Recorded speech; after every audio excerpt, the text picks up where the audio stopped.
Okay, for this one, guys, we're going to be focusing on discuss essay topics. This instruction question stem is one you will frequently come across when writing essays in English. In fact, it's the most common one of them all. But what does discuss mean exactly? In an everyday sense, when we discuss something, we're talking about something with someone else, voicing our thoughts. The key thing is that there are multiple voices involved, usually yours and someone else's. This is the key part we need to keep in mind today as we look at this word, that idea of multiple voices. But I want you to think of discussion in an essay as something a bit more straightforward and a bit more tangible. So let's start by thinking of an essay topic. Think of a propositional topic that has a propositional statement, one of those statements with single quotation marks around them that you can really argue with. Now I want you to think of that statement as a coin. The coin is your statement. You can look at it from one side and you can look at it from the other side. When you're discussing, you're analyzing both sides of this coin. So one side of the coin is one interpretation of the statement and the other side is another interpretation. In a discuss essay, you're examining both sides of the statement and discussing at least two different interpretations of it. But why are these discussed topics significant? Well, it's because a little over 50% of Year 12 exam topics use discuss as the instruction or question stem. It is by far the most common instruction that you can expect to face. And with that in mind, let's look at how we can use the statement to work out what exactly we should be discussing. The statements in some topics provide distinct parts of the text to discuss. It basically gives you a statement with two parts. We can see this in the example topic below. Zusak celebrates the power of words, but he also condemns it. Discuss. The first half of the statement, in the blue, gives you one thing to discuss. How does Zusak celebrate the power of words? The second half, in the orange, gives you the second thing to discuss. How Zusak condemns the power of words. So this sort of statement gives us both sides of the coin. Easy peasy. Sometimes though, you'll only be given one side of the coin.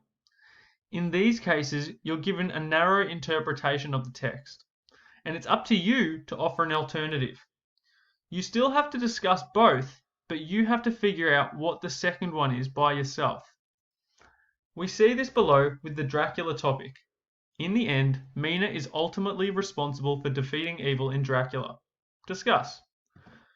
We're only being given one side of the coin here, the interpretation that Mina is responsible.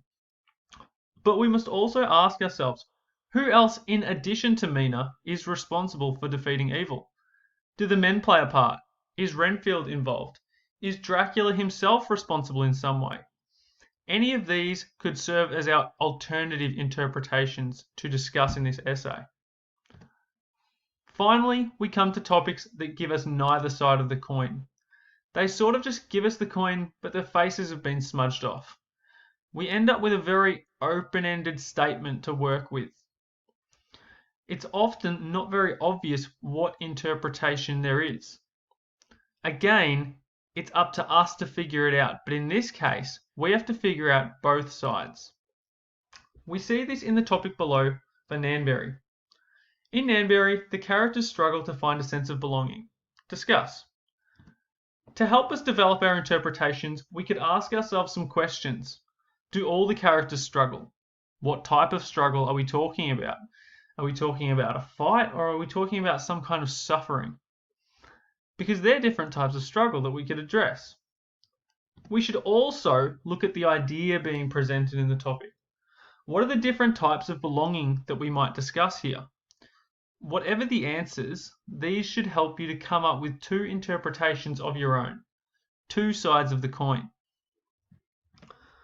Let's finish off by looking at how you structure a discuss essay. We're going to start with a pretty basic 5-paragraph structure for this one. At the top, you have your intro in the white box. Then you have 3 body paragraphs in the middle, in blue, red, and purple. And finally, we have a conclusion in purple again. Take note here that blue and red, when mixed together, give us purple. There's a little bit of reasoning behind the colors there. But we want to pay really, really close attention to the different things that we do in each of these paragraphs, because this is how you craft a really strong essay. In your intro, you should be presenting a contention, your answer to the topic. Then, in the first body paragraph, you're looking at the first side of the coin. In this paragraph, you should write about one interpretation and present an argument about it that relates to your contention. Then, in the second body paragraph, you flip that coin over and look at an alternative interpretation, making sure it presents an argument that addresses your topic. The third paragraph brings them together. Here, you compare the interpretations, trying to answer how they're similar and how they're different. And finally, you conclude by telling your reader what the middle ground between the interpretations is. Having looked at the two sides, you should now be able to offer a more insightful interpretation that combines the best of both. Here's an example. We're going to use the Zusak celebrates and condemns the power of words topic from earlier. Let's break it down really quick and get going from there. We've got our idea words. We've got some perspective words, celebrates and condemns, power potentially. We've got some really clear limiting words as well, but and also. And our little annotation is that we probably want to focus on the author's use of language in our body paragraphs at some point. So I'm going to start off with my contention. If I don't do this, I'm going to find it pretty difficult to develop a really solid line of argument. So I'm going to argue that Zusak celebrates how words have the power to connect people, but also condemns how they have the power to disempower and hurt people. For my first body paragraph, I'm going to argue that through Liesel and Max's friendship, Zusak celebrates the power that words have to connect people. So here's my first side of the coin. Words are powerful because of that power to connect. However, in the second body paragraph, Zusak also condemns the way people use words to disempower and hurt people, as we see with the mistreatment of the Jews and the communists throughout the novel. Notice here that I'm really clearly addressing the topic. By this point, I've covered everything that my reader kind of expects me to cover. I've ticked off each of those words in the topic, and I've still got room to do some more work. For this last body paragraph, I'm going to say that for Zusak, all words have power, but the key difference lies in the intentions behind the way people use them.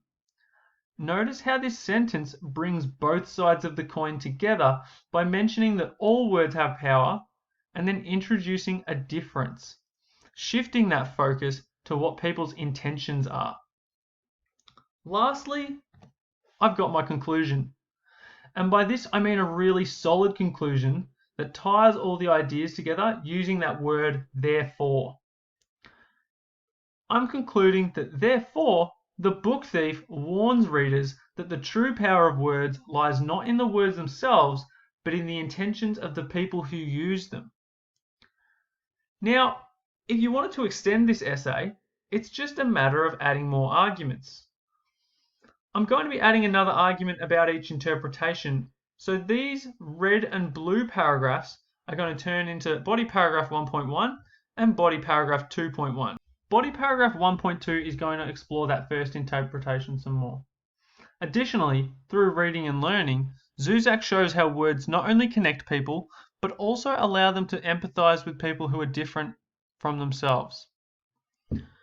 And then body paragraph 2.2 is going to add on to the second side of the discussion. As a result of that disempowerment and hurt that we saw earlier, words help to make some people more powerful at the expense of others, dividing people instead of connecting them. And then I'm just going to make a little change to my contention because my new paragraphs have altered that a little bit. And with that, I have an essay that clearly discusses the topic. swings from one interpretation, swings to the other, and then brings them together to establish some sort of middle ground. So let's quickly summarize. When you're asked to discuss, think about this coin. The coin is the statement in the essay topic. Looking at that statement from one direction provides you one interpretation, and looking at the statement from the other side gives you an alternative interpretation. Your essay is all about analysing these interpretations and coming to a conclusion about them.